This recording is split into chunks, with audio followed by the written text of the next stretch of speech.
Salut tout le monde et bienvenue dans une nouvelle vidéo de Comme dans ta bulle et pour ceux qui nous écoutent en podcast. Et je suis ravie de préparer cette vidéo pour The May the Force.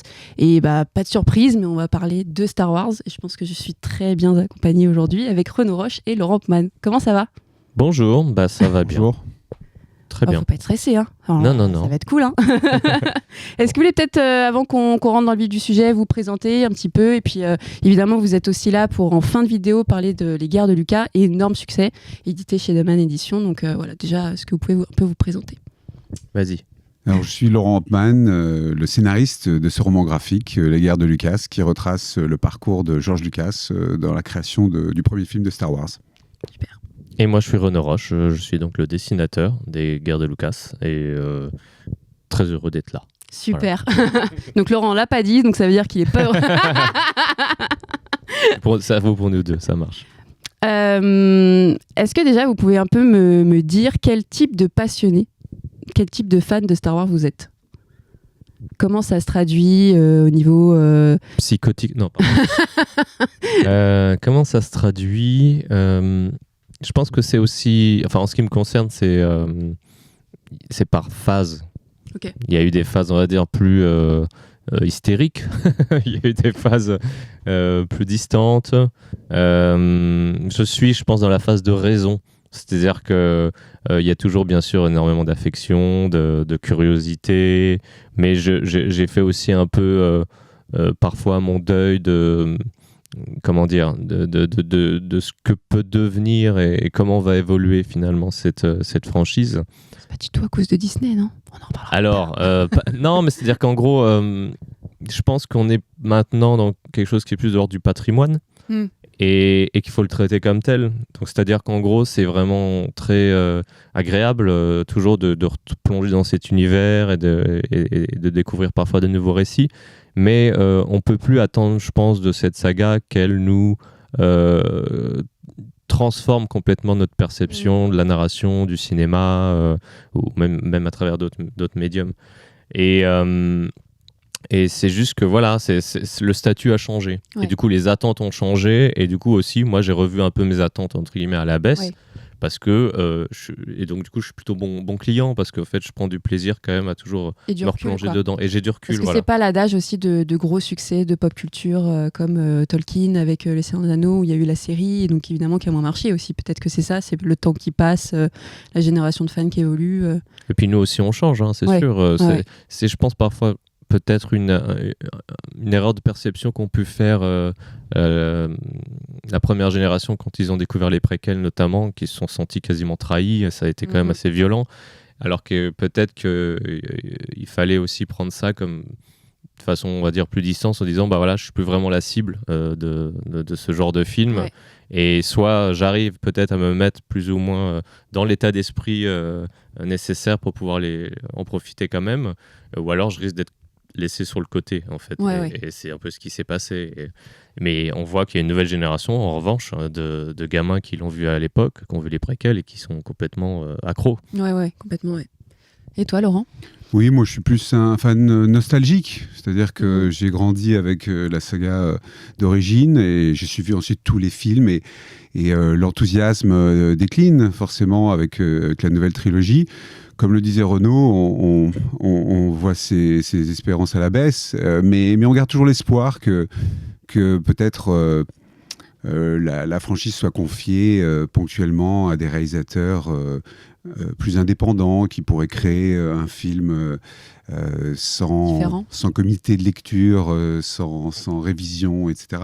Donc là, il y a encore des choses à faire. C'est un univers tellement riche et assez incroyable. Et je pense que tous les fans, quelle que soit leur particularité, attendent ce nouveau film Star Wars qui va faire renaître la flamme et leur reconnecter avec la magie de l'enfance. C'est ce que j'attends personnellement et je pense que ça finira par arriver. J'espère que je serai encore là pour le voir. Finalement sur ça. Et justement, quelle est votre première expérience de Star Wars, votre première rencontre avec l'univers ? Juste pour rebondir vite fait, parce qu'on parlait de Disney, moi, pareil, je veux dire, je rejette pas du tout tout ce qui a été fait, parce qu'au contraire, je trouve que c'est juste, faut faire le tri. Mais Ouais. nous, on parle souvent d'ailleurs en dédicace. Les gens nous disent souvent à quel point ils ont aimé Rogue One, par exemple. Et on rebondit souvent sur le fait que la série Andor, pareil, est quand même une série vraiment extrêmement quali sur tous les plans. Donc c'est vrai que justement, en fait, c'est très aléatoire, c'est très divers, tout ce qui a été produit, notamment depuis le rachat de Disney. Il y a du bon, il y a du moins bon. Mais voilà, il y a encore une fenêtre, comme il disait, pour faire des choses excellentes. Ouais. Voilà. Et donc, tu parlais du rapport à... Ouais, ta première rencontre avec Star Wars. Moi, ça va aller vite parce que je suis vraiment entre les deux générations, je dirais, quoi. J'étais trop jeune pour pouvoir découvrir les tout premiers au cinéma. Et puis déjà adulte, on va dire, quand les préquels sont sortis, donc pas non plus totalement dans la cible, même si j'ai vécu ça de très près. Et donc c'est vrai que j'ai découvert les premiers films en cassette vidéo, VHS, de façon assez classique. Et puis ensuite, c'est vrai que j'ai vécu vraiment aux premières loges toute l'excitation, l'effervescence avant les préquels, on va dire entre l'édition spéciale et la menace fantôme, et toute cette période-là jusqu'en 2005 aussi. Voilà, j'étais allé aux séances à minuit, au Max Linder avec les fans, enfin, et c'était des bons souvenirs parce qu'il y avait vraiment, peu importe finalement de ce qu'on pouvait tirer des films, l'opinion qu'on en avait, tout ce qui se passait autour, avant, pendant, après, c'était des belles années. Voilà. Ok. Et toi, Laurent ? Moi, j'ai découvert en 78, donc quand c'est sorti en France, le premier film. Voilà, ma mère nous a emmenés voir ça. Elle avait découvert ça. Elle revenait des États-Unis et là-bas, c'était déjà un phénomène incroyable. Ouais. Et donc, elle nous a emmenés avec mes frères voir ça au cinéma et ça a été une énorme claque puisque on avait dû voir Robin des Bois ou je ne sais plus quel Disney dessin animé juste avant. Et d'un coup, on voit ce film qui était merveilleux, spectaculaire. Ouais. Voilà. Et donc ensuite, chaque film était un événement. Et ça a surtout été un phénomène auprès des jeunes en France avec l'Empire contre-attaque. Ouais. Sans doute que le premier film n'avait pas été encore bien considéré par les parents comme un film pour enfants. Mais avec l'Empire contre-attaque, là, je me souviens que tous mes copains à l'école l'avaient vu et on était complètement dingues de ça. Il y a un moment clé qui vous a fait un peu dire OK. En fait, je suis totalement fan ou OK, c'est culte, ce que je suis en train de voir, ou c'est classique, vraiment un passage ou même une réplique, quelque chose qui marque le film en tant que succès. Pour moi, c'était vraiment l'Empire contre-attaque. Le film en entier, pas vraiment précisément la bataille dans la neige au début, de voir les quadripodes impériaux, là, ça, c'était, on était tous fascinés par ça. C'était incroyable comme spectacle. Donc ça a été un moment marquant. Ok. Et toi En fait, j'ai des souvenirs assez flous de mes premiers visionnages de la trilogie originale en VHS. Ce que je sais, par contre, c'est que j'avais le fameux coffret avec le casque de Vader. Donc il y avait deux versions, la version VO, la version VF. Une qui était argentée, l'autre qui était dorée et tout ça. J'avais la version VF, bien sûr, à l'époque. En revanche, j'ai une petite anecdote qui montrait, je pense, qui illustre bien à quel point j'étais quand même à cette époque-là complètement à fond là-dessus. C'est que notamment quand La Menace Fantôme est sortie, il sortait au mois de mai aux États-Unis et nous on l'a eu qu'au mois d'octobre. Donc à l'époque il n'y avait pas de sortie mondiale encore, ce qui a été quand même une torture ahurissante pour tous les fans français. Certains étaient allés à Londres aussi pour le voir parce que c'est vrai qu'il était sorti avant en Angleterre. Mais donc en revanche, je sais, alors c'est un peu triste, mais c'est vrai que la première fois que je l'ai vu réellement, c'est sur un screener. Donc en gros, une VHS qui était passée sous le manteau, je sais pas, elle avait donc traversé l'Atlantique, et elle était arrivée, je me souviens, c'était un animateur radio de Fun Radio d'ailleurs avec qui je discutais à l'époque, il m'a dit vas-y passe, je te la file, tout ça. J'étais allé en vélo jusqu'à Fun Radio, il m'avait filé la cassette VHS, j'étais rentré chez moi et je me souviens vraiment de ces moments de voir, et c'était à la fois fascinant même si la qualité était abominable parce que forcément ça devait être la copie d'une copie d'une copie, ça avait été filmé donc en salle et en plus c'était du 4/3 et ce qui est très drôle c'est que le jour où j'ai vu le film enfin en salle, je me suis rendu compte qu'il y avait plein d'éléments de l'image que j'avais complètement du coup zappé, et même des personnages des fois je dis ah mais il est dans le plan lui, je n'avais pas vu du tout alors que j'avais vu et revu cette version là, et c'est vrai que bon, c'est un peu dommage peut-être d'avoir découvert le film sous cette forme, mais ça veut dire aussi qu'il y avait une telle fascination, une telle curiosité que de mon côté, que pour moi, c'était presque comme regarder quelque chose d'interdit, et quelque chose vraiment avant tout le monde, en tout cas en France, et je pouvais pas patienter, quoi. Il fallait vraiment que je le voie. D'ailleurs, ça me rappelle qu'on parlait de degré de fan. Je suis allé spécialement voir La Menace Fantôme à Los Angeles à l'époque. Voilà. Pour pas attendre, effectivement, parce que la sortie était décalée. Fou, quoi. 6 mois après. Ouais. C'est beaucoup trop long. D'ailleurs, dès le second, dès l'attaque des clones, je crois que c'était sortie mondiale après. Ça a été coordonné, synchronisé pour que ça sorte partout. Ouais. Dans Star Wars, il y a aussi une pléiade de personnages assez impressionnante. Est-ce qu'il y en a un ou une Han Solo. Ah oui, d'accord. Voilà. Ok, d'accord. Ouais, non. Je pensais très fort à Jar Jar, mais non. Non, mais que je ne hais pas du tout, parce que c'est vrai que je voyais des trucs encore récemment là-dessus. Il a pris tous les coups de bâton à l'époque. Moi, je trouve que c'est plutôt anecdotique, mais Yoda, même si c'est un peu cliché, mais je dirais R2, parce qu'en fait, j'ai cette théorie. Je sais plus si vraiment d'ailleurs c'est une théorie auquel j'ai réfléchi ou si j'ai lu des choses comme ça, parce que je sais que Georges en avait parlé aussi brièvement, mais pour moi c'est vraiment le protagoniste en fait principal de l'histoire. Ouais. Ou en tout cas à minimal le narrateur en fait, et je crois que c'est plutôt ça plus ou moins qu'il avait plus ou moins confirmé au détour d'une interview. Il est là à des moments clés, et puis il est là donne tout le les temps. messages qu'il faut. Donc, il influe sur le destin des héros, parce qu'il leur sauve quand même la mise un bon paquet de fois. Ouais. Et finalement, c'est le seul, contrairement à 3PO, qui n'a pas sa mémoire effacée. Donc il est censé savoir tout ce qui s'est passé pendant littéralement toute la saga. On se demande bien pourquoi d'ailleurs il dit pas quelques trucs de temps en temps, ce qui pourrait un peu aider les gens. Mais donc c'est comme Gandalf dans le Seigneur des Anneaux, où tu dis t'aurais pu quand même un peu plus aider au lieu de les faire traverser toutes les montagnes. Et donc du coup c'est assez fascinant. C'est une espèce de c'est ça, c'est le témoin, c'est vraiment celui qui va relater l'histoire et qui en même temps il participe aussi et voilà, il s'exprime à sa façon, il est pas humain, mais il y a finalement une forme d'humanité en lui assez claire. Ouais. Et on le disait en off que notamment toi t'étais pas forcément fan du genre de l'héroïsme, en tout cas des super-héros, mais sur Han Solo c'est clairement un super-héros, en tout cas même un anti-héros, un peu si je peux dire. Ouais. Anti-héros, oui. Qu'est-ce qui t'intéresse du coup chez lui, hors le fait que ça soit interprété Oui, forcément c'est le charisme d'Harrison Ford joue beaucoup, mais c'est l'humour du personnage, c'est l'anti-héros, il est très attachant, sa trajectoire est très intéressante sur la première trilogie. Et alors, j'espère que je ne vais pas spoiler des gens, mais du coup, le fait qu'il soit mort et la façon dont il est mort dans les derniers... Harrison Ford ne voulait pas faire... Il avait signé pour un film, les deux autres acteurs avaient signé pour les trois, mais lui avait signé pour un film, et il hésitait à revenir pour le second, et il avait demandé à Lucas de l'éliminer dans le second, et Lucas pensait que c'était une mauvaise idée, donc ils se sont laissés une porte de sortie en le congelant, au cas où Harrison Ford ne re-signe pas pour un troisième volet. Mais... ça aurait pu être intéressant, effectivement, dans le Retour du Jedi, ce qui a été considéré à un moment, de le faire mourir. Ça aurait été intéressant. Lucas voulait une fin heureuse parce que c'était mieux pour le merchandising. Pour le personnage, ouais. Pour le merchandising. Oui, aussi, oui, bien sûr. Et sur le film qu'il y a eu sur lui, sur le sorte d'origin story, est-ce que ça t'a plu ou... Comme toujours dans les films Star Wars, il y a une chose qui est très, très réussie, c'est la direction artistique, je trouve. Donc on peut dire ça, c'est positif. Après, je pense très personnellement que le problème de ce film, c'était le casting du personnage principal, du rôle titre. Remplacer Harrison Ford, il faut vraiment un acteur qui a de la carrure et qui a... C'est même pas de sa faute d'ailleurs. C'est pas de sa faute, c'est un bon acteur par ailleurs. Quasiment mission impossible. Oui, il fallait pas essayer. Je pense que c'était trop hasardeux, à moins d'avoir trouvé...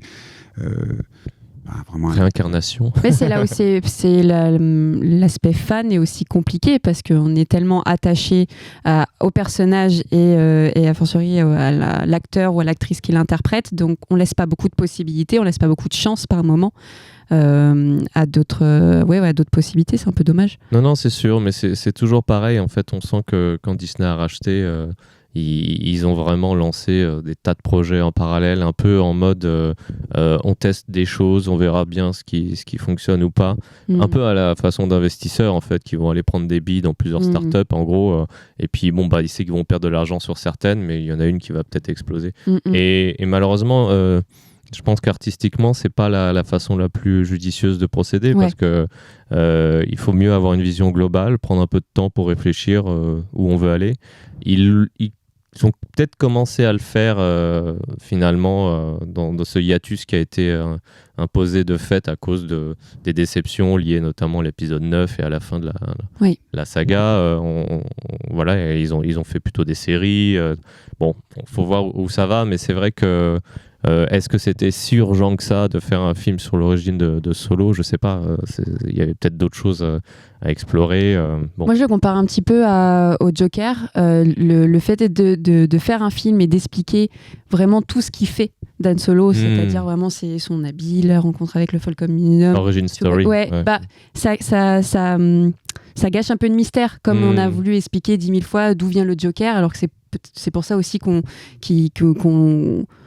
a de l'admiration pour lui, c'est qu'on ne sait pas d'où il vient, est-ce qu'on en a vraiment besoin. Il y a un petit côté fanservice qui n'est pas nécessaire, on n'a pas besoin de savoir d'où vient le nom Solo, surtout quand l'explication n'est pas à la hauteur. On n'a pas besoin de remettre le moindre des personnages, c'est du fanservice, c'est purement marketing et ça dessert la qualité du récit. Mais justement, on est en plein dedans, pour moi on est dans un Star Wars verse, comme on peut avoir avec ce que fait Kevin Feige sur Marvel, avec les nombreuses séries. Il y a aussi toute la partie animation, qui est plutôt pas mal. Moi, je sais que j'avais commencé Clone Wars, il y a énormément d'épisodes, donc j'ai pas pu tout continuer. Est-ce que, on l'a un petit peu abordé au début, mais est-ce que, selon vous, ça dessert un peu l'idée même de Star Wars? Parce qu'il y a quand même un gap, ce qui est évident, parce qu'on n'est pas du tout sur les mêmes années, les mêmes types de technologies, etc., la même DA, mais est-ce qu'on n'est pas trop éloigné de ce que de base George Lucas proposait dans les premiers films? Ah, ça c'est sûr que je pense que s'il avait été encore aux manettes, il y a beaucoup de choses qu'il n'aurait absolument pas validées parce que on peut lui reprocher beaucoup de choses, on peut trouver que parfois il a des goûts un peu étranges, mais on peut pas lui enlever d'essayer d'innover. Toujours. Que ce soit en termes d'univers, en termes d'écriture, en termes bien sûr technologiques, il l'a maintes fois prouvé. Et c'est vrai qu'il avait toujours eu cette obsession de ne pas refaire ce qu'il avait déjà fait, de ne pas refaire les mêmes types de films, ou en tout cas d'essayer d'explorer d'autres aspects de son univers. Et ça, clairement, c'était pas le projet de Disney, parce qu'au contraire, ils ont complètement assumé ce côté nostalgique et patrimoine, et en voulant vraiment toujours se rattacher à ce qui existait, à ce qui parlait aux fans, tout ça. Et finalement, c'est assez ironique de voir que les deux séries qui sont le plus célébrées, à la fois Mando, notamment les premières saisons, et Andor, c'est sur des personnages complètement différents, éloignés finalement de la saga principale.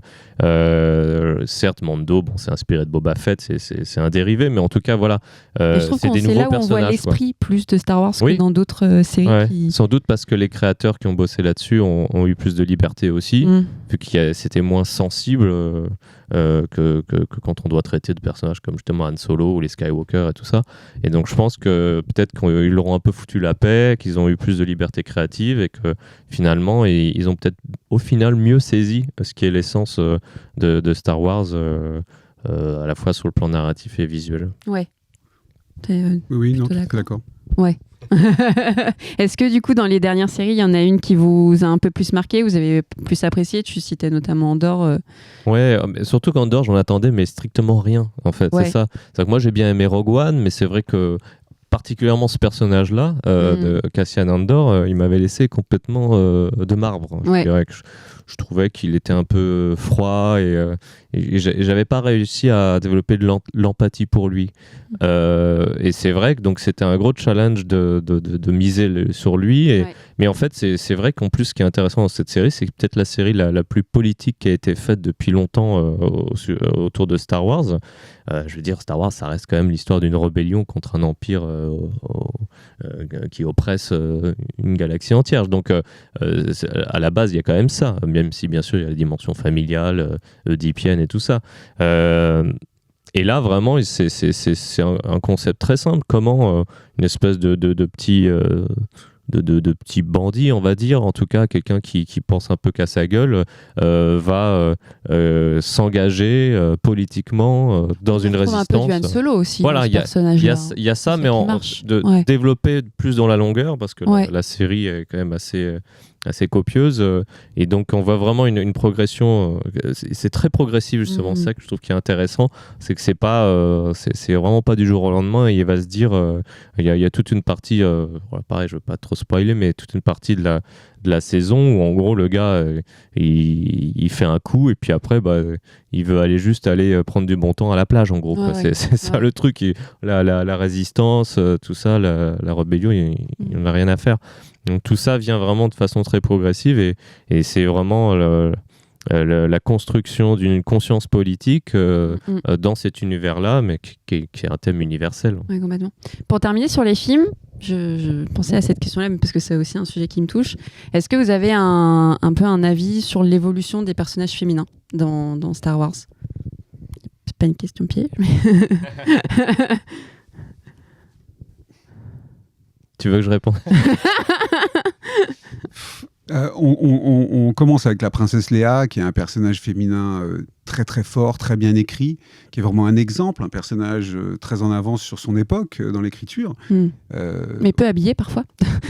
Ah mais oui et non. Enfin, on va commence très habillée. Ouais. Oui. Mais oui, après il y a un clin d'œil sur le dernier film, mais elle sort du stéréotype de la princesse, et elle est très très bien écrite, elle a de l'humour, de la répartie. Donc c'est vraiment un exemple. Et on atterrit avec Rey, qui est la Marisou, hein, donc le personnage qui sait tout faire, qui se trompe jamais, qui est complètement lisse, qui, très personnellement, pour moi, vraiment est inintéressante. Ah oui, parce qu'il n'y a pas de parcours, il n'y a pas d'évolution, il n'y a pas de construction du personnage.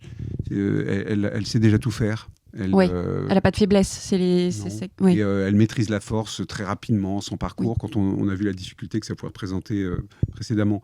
Donc, je trouve que c'est de l'idéologie plus que de l'écriture. Voilà. Donc, je trouve que ça pêche à ce niveau-là, et que ça aurait dû être fait autrement. Et je pense que c'est sous-tendu par des considérations idéologiques. Voilà, donc je trouve ça dommage. Voilà, je ne sais pas comment ça évoluera, mais les personnages féminins me semblent beaucoup, beaucoup moins intéressants que la princesse Léa. Ils étaient peu nombreux dans la trilogie d'origine, mais un personnage suffisait à rattraper tout le manque de personnages féminins. Et toi, Ron ? Pour rebondir donc sur ce que tu disais, parce que c'est vrai que tu faisais référence à cette fameuse séquence où elle est en bikini C'est pas forcément une critique, mais c'est vrai que c'est ce qui a marqué aussi. Mais tu vois, j'ai une théorie là-dessus, parce que je pense que en fait, à l'époque, je pense que ça n'a pas eu tant d'impact que ça. Et ça, c'est par la suite que c'est devenu un peu une espèce de mythe populaire. Et notamment parce que ça a été beaucoup récupéré, cité. Il y a cet épisode de Friends, notamment, qui fait référence où Rachel, pour faire plaisir à Ross, s'habille comme ça. Voilà. Mais c'est vrai que c'est qu'une séquence, et quand on y pense, notamment le premier film, elle est quasiment habillée comme une nonne pendant tout le film, je dirais. C'est vrai que c'est vraiment un costume très très très prude. Blanc, ce qui était pour le coup là un contre-pied total avec la façon dont les femmes étaient représentées dans la science-fiction dans les années 70, où justement, il suffit de revoir Barbarella, où elles passent leur temps littéralement en bikini ou en peau de bête, ou on va dire en costume très très moulant, et c'était au contraire un contre-pied, je dirais. Alors il n'y avait pas forcément peut-être une portée féministe dans ce choix, je pense, de la part de Lucas, mais c'était en tout cas différent. Et puis en plus une fille qui... C'est drôle parce que quand on regarde le motif mythologique, c'est clairement une princesse enfermée dans une forteresse qui va être libérée par le héros chevalier. Le mythe de la princesse classique, quoi. Certes. Ouais. Sauf que dès qu'il tombe sur elle, il voit bien que c'est elle qui se libère toute seule quasiment au bout d'un moment, et qu'elle prend les choses en main, et qu'en fait c'est surtout un leader, et c'est ça qui est très... Donc c'est drôle aussi parce qu'il y a les deux en fait. Finalement, ce que je comprends, c'est qu'elle est plus féministe sans avoir à la base une volonté de l'écrire de manière féministe, alors qu'à l'inverse, Rey, je pense qu'il y a une volonté féministe aussi pour que les petites filles s'identifient à l'univers de Star Wars.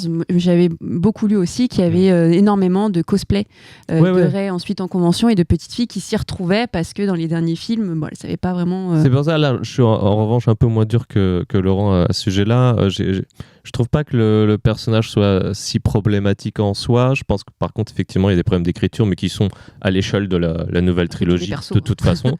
Parce que déjà, l'erreur, je dirais le péché original, c'est de pas savoir qui elle est dès le début. Et ça, clairement, et puis non, on a eu des indiscrétions en plus sur comment toutes ces productions s'est déroulées, et je peux vous dire qu'ils ne savaient pas du tout, en fait.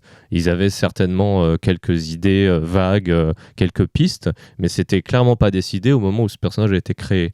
Ce qui est un problème, parce que quand on crée un personnage et qu'en fortiori ça va être le protagoniste de... Voir son début et la fin. Quoi. Exactement, en tout cas dans les grandes lignes. Ça n'empêche pas derrière de laisser la liberté des réalisateurs de, après, s'amuser, comme on dit, sandbox, quoi, de pouvoir, dans le bac à sable, effectivement, raconter un récit différent, mais en tout cas de vraiment placer ça très clairement. Du coup, c'est ça, c'est que ça rend finalement son personnage plus faible, alors que à la base ça pouvait être intéressant. Et moi je suis d'accord avec toi sur le fait que on voit plein de petites filles qui effectivement ont pu s'identifier à elle. J'aurais juste préféré que ce soit un personnage mieux écrit pour le coup et plus consistant.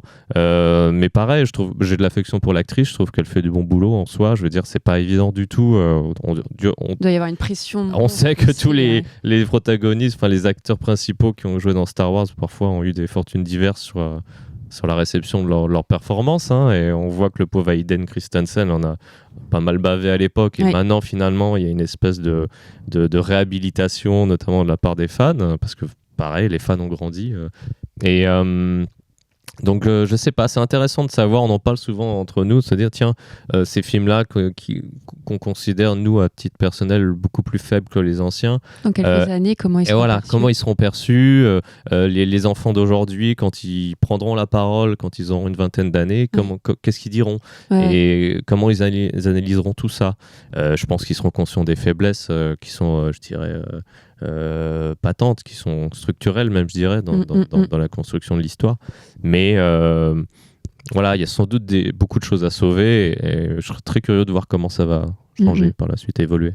Hormis les films, est-ce que vous vous intéressez aussi à tout ce qui est lecture autour de Star Wars? Il y a des comics, il y a des romans aussi. Est-ce que vous avez un peu découvert ça? Non, pas du tout. Je suis pas rentré dans les comics.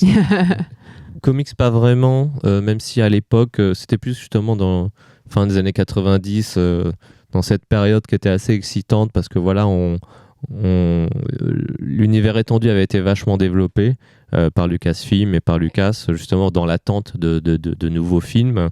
Puis il y a eu l'édition spéciale. Je me souviens, j'avais lu L'Héritier de l'Empire de Vatine et Blanchard, que j'avais trouvé super, notamment graphiquement, qui était adapté d'ailleurs directement des romans de Timothy Zahn, qui étaient à l'époque les seules suites entre guillemets officielles,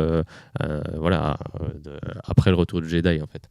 Et même si j'ai pas lu les romans, j'en avais entendu parler, j'avais lu 2-3 trucs, mais c'est à peu près tout, je dois dire. Et puis récemment, non, pas du tout, parce qu'en plus il y a une telle c'est une telle abondance de titres que c'est un peu le problème, c'est quand on s'y connaît pas trop, on sait pas par où commencer. Alors ce que j'aime bien pour faire le pont entre en tout cas une production cinéma, en l'occurrence là c'est une série, et les comics, c'est qu'il y a Buffy typiquement, où ça a été repris en comics, il y a même la suite de la série pour les fans qui ont envie de continuer à suivre les aventures des personnages, mais en l'occurrence il y a 2 titres, il y a 2 séries, et comme ça c'est beaucoup plus simple même pour les personnes qui sont pas aficionados de comics de s'y lancer, alors que pour avoir bossé en librairie, l'étagère de Star Wars était incroyable, juste sur Darth Vader, juste sur l'univers de Star Wars, sur Anakin Skywalker, donc c'est compliqué de se lancer dessus. Oui, et puis c'est pareil, il y a tellement de choses que les qualités sont un peu variables. Oui, du coup. Donc, c'est dur. Et on parlait en tout début de quel type de fan vous étiez au niveau merchandising. Est-ce que vous consommez énormément de je sais pas, de t-shirts, de goodies, etc. On peut voir sur la table. Est-ce que c'est quelque chose qui vous plaît. Est-ce que c'est quelque chose qui, selon vous, apporte quelque chose de bon pour la série ou qui peut desservir aussi? Quelque chose de bon pour la série, incontestablement. C'est ça qui a fait vivre la série pendant très longtemps dans l'imagination des enfants, de pouvoir jouer avec ces personnages. Et même quand les films n'étaient plus là, il y avait toujours une activité au niveau du merch. Donc ça, c'est essentiel. Et à titre personnel, oui, j'ai pas mal de petites choses. Je suis pas un collectionneur, mais j'ai pas mal de choses. Beaucoup de livres, évidemment. Mais aussi des figurines, pas mal de Lego. Voilà. Peut-être un sabre laser, peut-être, qui traîne quelque part. Oui, quand même. Pareil, j'ai quelques Lego, mais j'ai une pièce dont je suis assez fier parce que c'était complètement inutile excessif. Voilà, non, mais excessif, mais c'était, je crois, pendant ou à la sortie du premier confinement, je sais plus. En mode ils me font tous chier, je veux me faire plaisir, je vais m'acheter un truc qui sert à rien, mais voilà, donc j'ai acheté le life size de Grogu de Child, donc qu'on appelait à l'époque bébé Yoda avant de savoir comment il s'appelait vraiment. Et il reste quand même bébé Yoda pour plein de personnes, on va pas se mentir. Même s'il a aucun lien apparemment de parenté avec Yoda.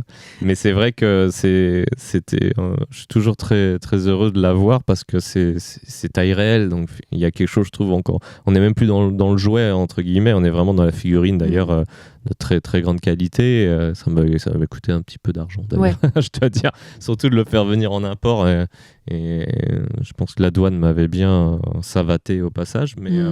Mais je ne regrette pas parce que c'est presque comme d'avoir un props original du film, quasiment en fait. Ouais. D'ailleurs, je crois que c'était plus ou moins moulé sur les moulages originaux, enfin des choses comme ça. Je suis assez fasciné par ça. Si un jour j'ai plus de moyens financiers, ce serait de pouvoir acquérir des pièces, alors peut-être pas des pièces originales qui ont servi parce que ça doit vouloir. Mais quelque chose qui, on a ce sentiment presque à l'image d'un archéologue finalement d'avoir affaire à un artefact, sauf que là c'est pas de l'histoire humaine dont il s'agit, c'est l'histoire du cinéma, ou en tout cas voilà, moi j'aime bien quand Ce serait quoi ta pièce de rêve si tu pouvais choisir?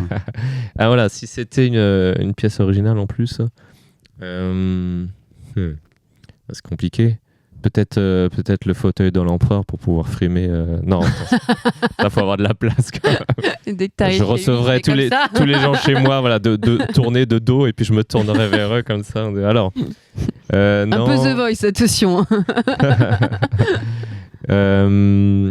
Les sabres laser, c'est le cliché, mais c'est vrai que non, ils en font d'ailleurs des réplicas quand même, très très belles et tout ça. Même s'il y a toujours la petite frustration. C'est-à-dire que il va jamais vraiment s'allumer forcément. Mais j'y ai pas trop réfléchi en fait. Peut-être. Alors oui, c'est vrai que pendant longtemps, je lorgnais sur un R2D2 taille réelle. Ouais. Parce qu'en fait, il y a des droid builders, donc des gars qui sont des fans à la base, mais qui sont devenus des experts incroyables de ça, qui les construisent eux-mêmes, avec même tout l'électronique dedans. Ils sont même parfois télécommandés, et ils peuvent les vendre. Et je m'étais renseigné, je me suis dit, pour mes 40 ans, ça pourrait être pas mal comme cadeau quand même. Mais c'est quand même plusieurs milliers d'euros, voire même 5, 6, voire plus. Et là, bizarrement, personne s'est cotisé. C'est un effort substantiel à demander aux amis dans ces cas-là. Non, en plus, moi, j'ai eu de la chance. Mes 40 ans sont tombés en plein pendant le Covid, donc finalement, j'ai dû fêter ça plus tard. Mais bon, bref. Et en tout cas, ça pourrait être assez classe, d'avoir le vrai R2 à la maison. Alors peut-être pas complètement autonome et libre de circuler, ça c'est sûr, mais ça serait ça, je pense, effectivement. Et toi, Laurent, une pièce? Peut-être dans la cuisine, Han Solo congelé dans la carbonite. Ah oui, c'est vrai. Comme porte de frigo, peut-être. J'aurais dû dire ça, en fait. Oui. J'avoue, bonne idée. Mais c'est vrai que ça existe, je crois. Je crois qu'ils l'ont fait notamment chez Sideshow. Je me demande s'ils n'ont pas fait une version taille réelle. Si, il y en a une parce qu'elle était dans un bar qui a fermé maintenant dans le 11e. Ça doit être chouette. Je crois que tu as même les petits éléments qui clignotent sur le côté. Tu vois, et tout. Alors, la question, c'est est-ce que tu peux le décongeler et passer un moment avec Harrison Ford? Non, pas encore. Ça viendra peut-être. Il y a quelques fans féminines qui seraient très intéressées, je pense, par le concept. Ou même masculin. Aussi, c'est vrai. non, mais oui, après tout. Bah oui. On va terminer avec le livre. On le disait, il y a énormément de production autour de Star Wars. Est-ce qu'il y avait une pression de se dire, bon, ok, nous, à notre niveau, on va aussi donner notre patte au mythe qu'est Star Wars, la réception au niveau du public, on le disait avec les films Disney. Comment vous avez ressenti ça au niveau émotionnel? Je crois qu'on était confiants parce que l'intention était sincère et qu'on était des fans et que ce livre, c'est un peu une lettre d'amour à George Lucas et à tout ce qu'il nous a apporté, à tout ce qui nous a fait vivre, tout ce plaisir de fans. Donc, je pense que de ce point de vue-là, on était assez confiants. Et puis, on a travaillé aussi très sérieusement pour ne pas les décevoir, et être fidèle à la réalité historique, à bien vérifier tous les détails, voilà, jusque dans le dessin. C'est vrai qu'il y a des tas de choses qui sont montrées, qui sont fidèles à leur époque. Ça va du téléphone à la voiture, enfin, tous ces petits détails pour qu'on sente... qu'on est dans l'époque, dans le contexte. Donc voilà, je pense que les fans ont perçu cette sensibilité, cette affection pour le projet. Et jusqu'ici, on a rencontré beaucoup de fans et les retours étaient toujours très positifs. Ouais. Voilà, ça nous a fait évidemment très très plaisir de voir qu'on avait compris notre démarche. Oui, je dirais qu'à titre personnel, je ne l'ai pas ressenti justement comme une pression, mais plutôt comme un sens des responsabilités en quelque sorte. Je me disais, je veux... D'ailleurs, la petite anecdote qui est drôle, c'est que quand j'hésitais encore, j'ai pas hésité très longtemps, on va dire, pour pouvoir donner mon accord pour participer à ce projet. Mais peut-être que le déclic qui a été décisif, c'est qu'à un moment donné, je me suis dit, en fait, le problème, c'est que si quelqu'un d'autre le fait et que je le vois un jour en librairie, je vais me dire, je suis dégoûté de ne pas l'avoir fait moi. Le fameux et si. Voilà, exactement. Et je me suis dit, bon, bah, si je veux que ce soit bien fait, je vais le faire moi. Comme ça, je vais mettre tout mon cœur et toute mon énergie et je l'espère un peu de talent pour pouvoir vraiment tout contrôler aussi, en tout cas, enfin pas tout contrôler parce que Laurent aussi a quand même son mot à dire, bien entendu, mais je veux dire vraiment m'assurer en quelque sorte que ce soit fait le mieux possible et voilà, donc c'était pareil, j'avais confiance dans le sens où j'étais sincère, c'est de la passion, c'est de l'affection, à la fois pour la saga, à la fois pour le personnage principal et c'était cette idée de se dire faut être à la hauteur. Faut être à la hauteur c'est une responsabilité envers lui, envers tous les fans, les millions de fans à travers le monde, se dire on comprend, on est comme vous et on veut rendre hommage de façon la plus juste possible. Et donc finalement c'est facile entre guillemets quand on se met dans cet état d'esprit parce qu'on travaille dur, mais on travaille dur avec. C'est plutôt sain du coup. Et voilà, c'est sain. Tout à fait. Est-ce que vous l'avez envoyé à George Lucas? Est-ce qu'il l'a lu? Bon alors, on va raconter l'histoire tout en détail. Non, parce que c'est drôle, pendant des mois, quand on faisait les premières dédicaces, c'était la question qui revenait régulièrement. C'est normal. Et à l'époque, on se posait encore la question de quelle était la meilleure stratégie à adopter. Est-ce qu'on l'envoyait assez vite, dans sa version française est-ce qu'on attendait une version anglaise, américaine, qui finirait par arriver voilà, et moment dans toute cette période-là, on hésitait. Et finalement, le bouquin a fait son chemin tout seul, parce qu'il est arrivé lui-même jusqu'à George Lucas, via l'intermédiaire de l'artiste JR, en fait, qui lui a amené et qui lui a montré le bouquin. Et ce qui est assez fascinant et exceptionnel, c'est que début janvier, donc, je reçois un MP, un message privé sur Instagram de la part de JR, et qui me dit tout de suite, très enthousiaste, je suis avec George Lucas, il adore le bouquin, il aimerait savoir s'il peut le lire en anglais, et boum, il me balance une photo, qui est une photo qu'on a partagée par la suite, de JR et de George surtout, en train de tenir le bouquin. Et alors là, stupéfaction, j'étais d'une fébrilité quand même assez, je pense, palpable, et j'ai appelé tout de suite Laurent, et avant même de répondre, fallait que je le partage, fallait que ça sorte, quoi. Mais il y a le fan en vous qui a dû se réveiller là. Ah oui, non, mais c'était sûr. Parce que autant on s'était imaginé que bah oui, fatalement qu'on lui envoie ou non, ça finirait sans doute par arriver jusqu'à ses oreilles, jusqu'à ses yeux. Mais je dirais que dans mes extrapolations les plus folles, je me disais bon bah un jour, dans quelques mois, peut-être on recevra un courrier, quelque chose de formel comme ça. C'était bien. Donc, voilà, j'arrivais pas trop à visualiser comment ça pouvait se passer, mais voilà. Bien sûr. Mais là, le côté très spontané, très généreux aussi de cette démarche, donc ce message, alors très moderne aussi, donc via Instagram, même si c'est pas le compte de George Lucas, parce que je pense pas qu'il soit dessus, ou alors en secret peut-être, je ne sais pas. Mais en tout cas, donc via JR, qui a très gentiment servi d'intermédiaire et tout ça. Et donc en plus, ce qui était fascinant, c'est qu'on a discuté quelques minutes, on s'est échangé des messages et il traduisait en temps réel à Georges qui était à côté de lui. Et donc on a pu avoir quelques échanges supplémentaires et tout ça. Et donc bien sûr, on a promis le plus vite possible, en tout cas, de faire une traduction et on ira lui imprimer une version spécifiquement pour lui, parce qu'on va pas attendre que ça sorte là-bas. On veut qu'il l'ait avant et pour qu'il puisse vraiment le lire de façon confortable. Voilà. C'est quand même assez incroyable de voir qu'un type à ce niveau et une telle simplicité, une générosité, une gentillesse en fait. Et on parlait tout à l'heure de l'intention du livre et je pense que même s'il n'a pas pu le lire dans le détail, il a senti que c'était un hommage et il a été sensible à ça et ça déclenche un geste spontané d'une grande générosité qui est fantastique pour nous, inimaginable. Ce qui est super aussi, c'est donc il a eu beaucoup de succès, il y a eu beaucoup de prix, vous en êtes très heureux et ça met en avant aussi la maison d'édition de Man Édition qui est récente, qui est jeune et qui a notamment fait un autre titre qui s'appelle Né Rebelle que j'ai beaucoup aimé. Ça plu aussi de se dire ok, on travaille sur un titre assez fort avec une franchise forte comme Star Wars, mais avec cette maison d'édition là. Oui, ça prouve déjà qu'on peut faire un succès avec un tout petit éditeur et que c'est le livre qui parle avant tout, même s'il n'y a pas énormément de moyens derrière en termes d'achat publicitaire par exemple.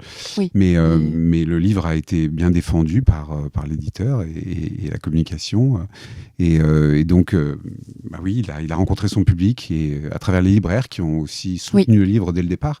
C'est essentiel pour qu'un livre fonctionne, c'est le soutien des libraires et du réseau Canal BD notamment qui a vraiment soutenu le livre et les prix ont aidé, le prix Fnac France Inter évidemment a donné une grosse exposition au livre et a permis à un grand public de le découvrir. Donc voilà, toutes ces choses, il faut tous ces petits éléments de concert pour qu'un livre émerge. C'est vrai que c'est très important quand même quand le titre est relayé de nombreuses fois par les libraires. Évidemment, les médias comptent et on le sait avec la presse, les influenceurs, influenceuses, mais pour travailler dans ce milieu-là et pour suivre beaucoup sur Instagram, ça a été énormément le coup de cœur des libraires, ça a été relayé sur les réseaux, il y a eu beaucoup de reviews, beaucoup de critiques, beaucoup de vidéos et ça c'est hyper pertinent. C'est eux qui sont sur le terrain, hein. C'est vraiment ceux qui sont en première ligne, je dirais, et qui font le taf au quotidien. Et moi aussi, c'est quelque chose que je sous-estimais ou juste que j'avais pas forcément conscience, vu que justement, je viens plutôt du monde de l'animation, du storyboard, tout ça. Et c'est ma première bande dessinée, mais j'ai vu en allant à leur contact, c'est d'ailleurs toujours fascinant et passionnant d'aller en dédicace et aussi pour la rencontre avec le libraire qui nous explique un peu la relation qu'il entretient avec ses clients, et de confiance, de conseils. Et c'est vrai que quand ils aiment un livre, ils le défendent bec et ongle, sincèrement, et ça peut complètement transformer la vie d'un ouvrage, quoi. Et juste pour revenir sur Dayman, je tiens aussi à signaler que même si c'est une toute petite maison et que certainement ce livre, au-delà de son mérite même en tant que création, en tant qu'œuvre, je trouve que le mérite aussi de cette maison d'édition, je le signale parfois quand j'ai l'occasion de le dire en interview, c'est que à titre personnel, ils m'ont offert des très bonnes conditions, exceptionnelles par rapport à ce qui peut se faire dans ce milieu-là, ce qui m'avait d'ailleurs parfois longtemps rebuté et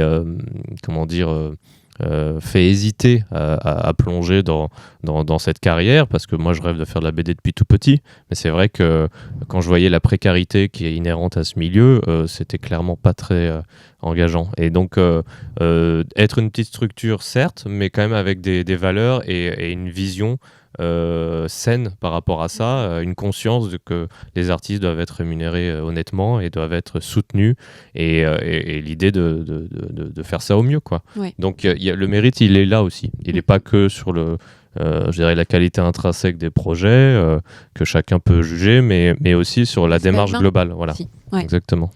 Pour terminer, j'imagine que vous avez peut-être envie de continuer à faire des projets ensemble. Est-ce que vous pouvez nous parler peut-être d'un petit projet, d'une suite autour des Gardes de Lucas, ou d'aborder un autre Eh bien, oui. objet de pop culture? Je teasais un petit peu. Je tease. Oh waouh! Ça n'était pas du tout fait C'est marrant exprès. parce que c'est exactement ce dont on va parler dans le prochain livre. C'est une Ouais, ça tombe bien. Vraiment, en plus, moi aussi, ça Oui. l'est, non? Ah Si, oui, ça a oui, été oui. ramené par qui? Non, c'est dans le bureau, Non, ça. c'était ici. Oui, c'est ça. Ok, bah, on n'a pas fait exprès, on est sincère. Donc oui, on a commencé à travailler sur la suite. Voilà, Renaud a commencé à dessiner la suite des Guerres de Lucas, qui racontera la suite des aventures de George Lucas lors de la création de l'Empire contre-attaque, et puis des aventuriers de l'Arche perdue. Voilà, les aventures de George ne sont pas finies, ses déboires non plus. Ça va être très compliqué, et on va suivre tout ça. C'est une histoire fantastique qui ne s'arrête pas là. Il y a la volonté de faire une trilogie ou... Absolument, Ouais, ok, oui, d'accord, tout à fait. super. Il y a un vrai arc, on va dire, Ok. sur cette période-là. D'ailleurs, à partir de 83, donc après Retour au Jedi, Lucas, pour des raisons à la fois personnelles et professionnelles, va se mettre un peu en retrait pour se consacrer à ses enfants notamment. Donc il y a un petit hiatus qui va durer quelques années.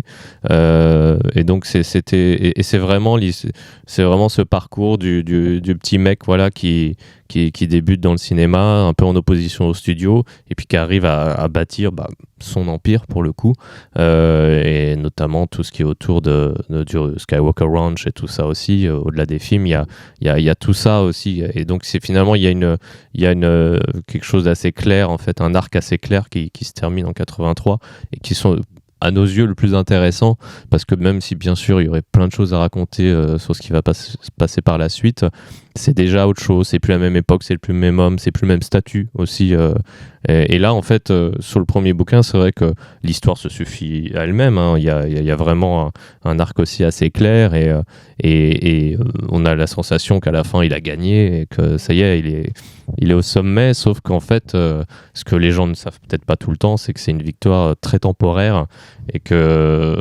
les forces maléfiques, je dirais, vont ressurgir pour pouvoir lui faire payer un peu cette victoire, ce succès, et qui donc il va prendre beaucoup de risques, il va refaire tapis, comme on dit en poker, et c'est pas passé loin de tout s'effondrer à nouveau, quoi. Donc c'est vraiment super intéressant, et puis comme on disait aussi, aborder un petit peu Indiana Jones aussi, moi ça me tient à cœur, parce que c'est aussi une franchise, une saga que j'adore. Ouais.